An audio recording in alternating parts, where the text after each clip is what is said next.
Welcome to the Delmarva Almanac. Each week we connect you to the best of Delmarva. I'm your host, Dana Kester McCabe.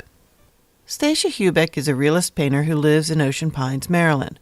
Her formal training as an artist began as a small child when she took classes at the Baltimore Museum of Art. After high school, she went to the Maryland Institute before finding her creative home at the Schuler School of Fine Art, where she studied classical painting techniques under Anne Schuler for 6 years. She continues to learn from those traditions. Copying is a good way to learn. If you copy the masters, of course, even if whether it's modern or abstract or whatever, if you try to copy that and do that, I think you learn a lot by making a good copy of something. And the old master artists did that all the time. You know, I am working on a painting I'm called Day in the Museum, and I took a picture of the thinker. Rodin thinker up at the Baltimore Museum of Art. It used to stand outside on the steps, but now it's inside. So I took a couple photos, and so I've been working on that. Much of Stasia's career has been as a portrait artist. When I still lived in Baltimore, I did a lot of pastel portrait painting and also oils. But when you gave the client a choice, pastels were a little bit cheaper. So I did a lot of those. And with portrait painting, if you don't like the interaction with the people, you're not going to be very successful. And I've always enjoyed that. I like to talk with the people and get to know them, and that makes them part of the painting. But what my husband, he would brag about my stuff, and he'd carry it in his pocket, these old wrinkled photos of a portrait, you know, and that's how I got my jobs. These people would say, "Oh, would she do my kids? Would she do this?" And you know, sometimes I'd do the whole family one at a time. It was a lot of fun, and sometimes I would do their house. He was my agent. He was very appreciative. When Stasia moved to the Eastern Shore, she enjoyed the benefits of the close artist communities of the Ocean City Art League and the Worcester County Arts Council. Moving also signaled a change in her subject matter. When I came down here, I've done some portraits, but now I have the opportunity to do the landscapes and the wildlife and the ponies.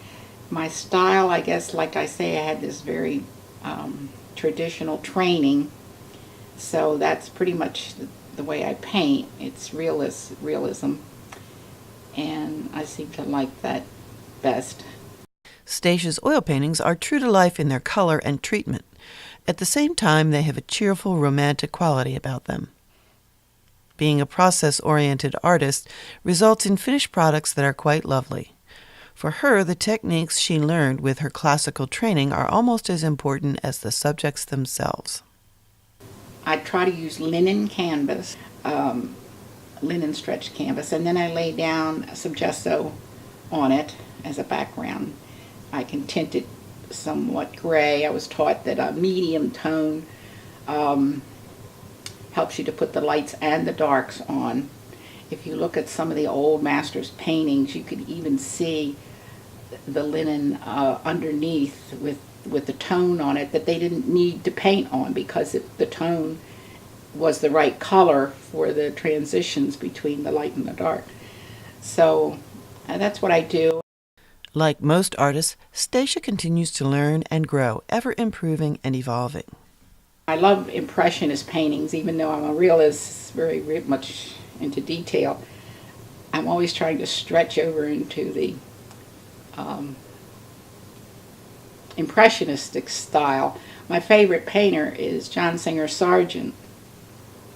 And he did that too. He was very detailed and all, but he is also impressionistic. When you look at his paintings, you can see the brush strokes and you can see just the looseness of everything. And I think so many artists try to achieve that, but you really have to work at it. It doesn't look as free and easy as you think it might be. Stasia writes a column on art and artists both local and world famous for the Courier and Ocean Pines newspaper. She also gives classes at the Ocean City Center for the Arts. She's a member there and at the Worcester County Arts Council in Berlin, where she will be a featured artist this March. You'll be able to see her giclée prints and note cards for sale, along with her original paintings at their co-op gallery. Well, that's all for this edition of the Delmarva Almanac. Be sure to follow us on Facebook or Twitter, and next week join us to learn more about our local culture and get connected to our natural wonders. If you'd like to become an underwriter for this program, visit delmarvaalmanac.com/support.